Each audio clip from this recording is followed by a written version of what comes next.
This amazing picture of Earth came from Apollo 17. Are you piecing it together in your mind? I hope there are no geography teachers here today.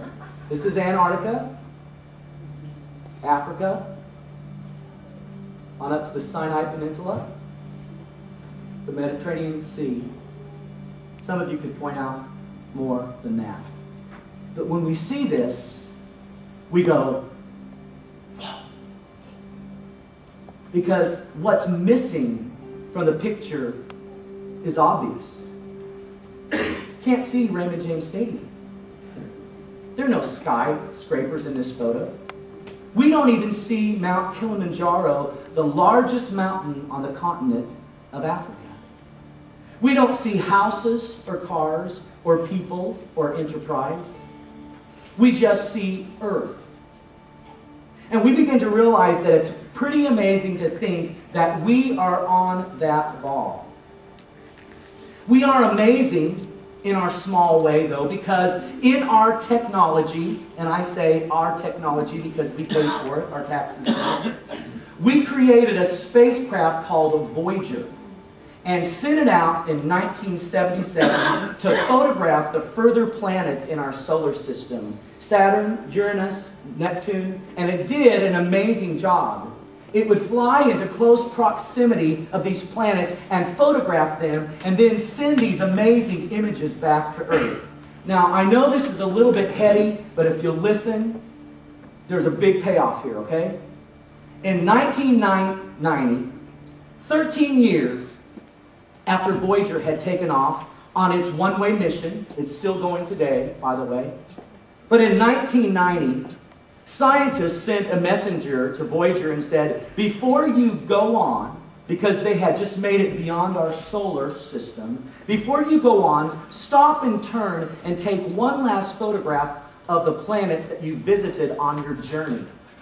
And so Voyager turns around, it's flying 40,000 miles an hour away from the sun, and so it stops, and get this, at 3.7 billion miles away from the Earth, it turns and starts taking pictures. Now, it doesn't have a landscape feature, so it has to take 60 images to capture what it's seeing.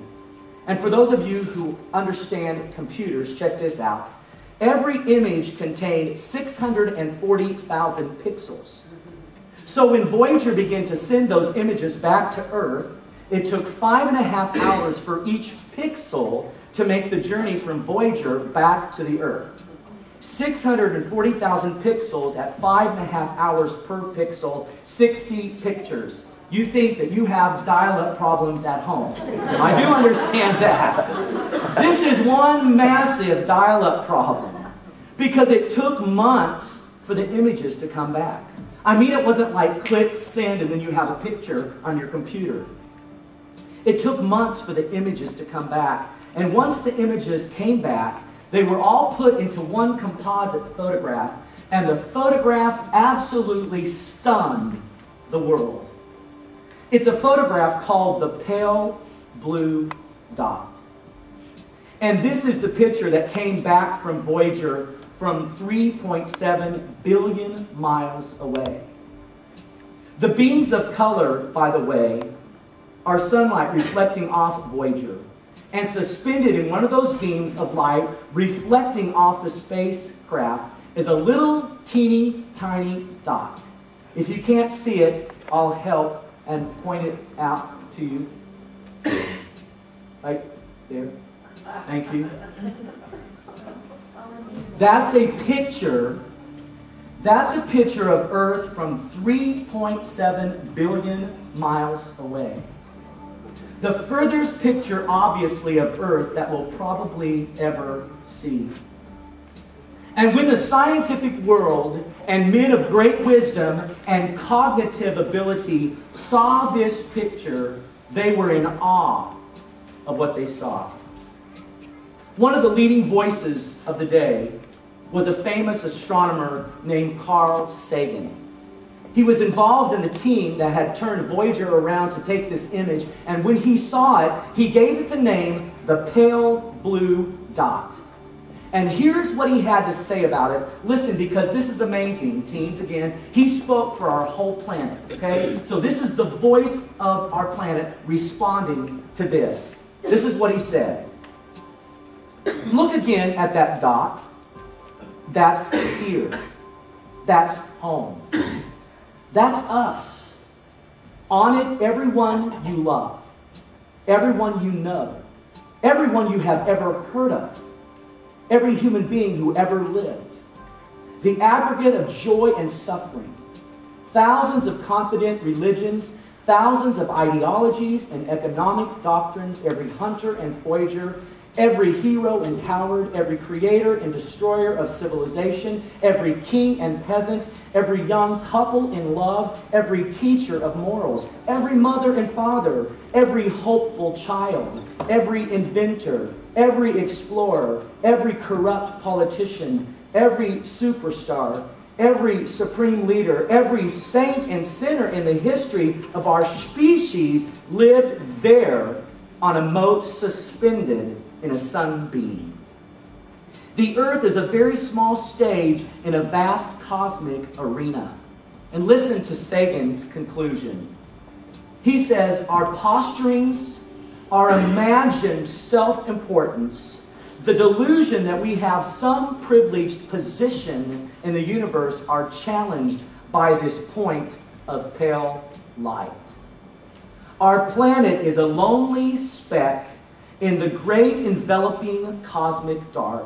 And in our obscurity, in all this vastness, there is no hint that help will come from elsewhere to save us from ourselves.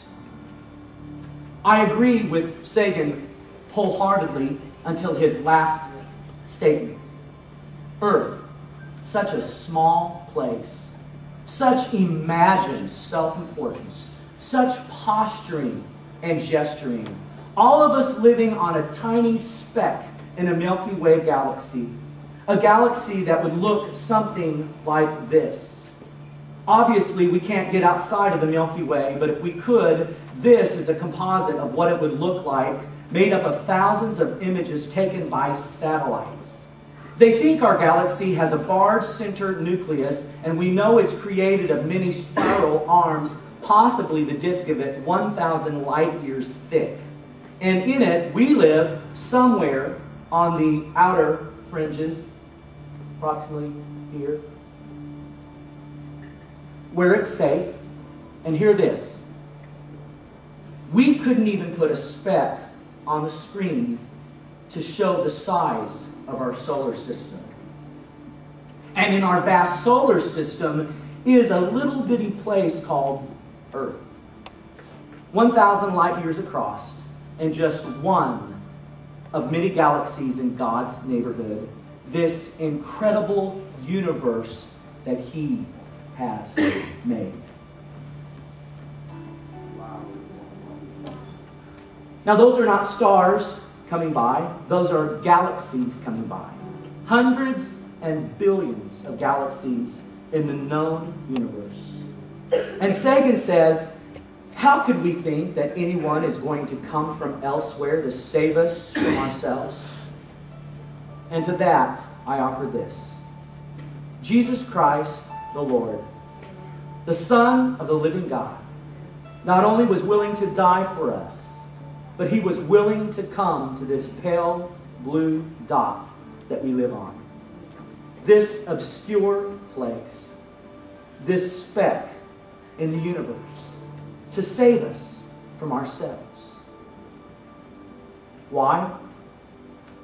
Well, maybe the universe is one of God's thoughts, but my friend, so are you. And as He calls the galaxies and the stars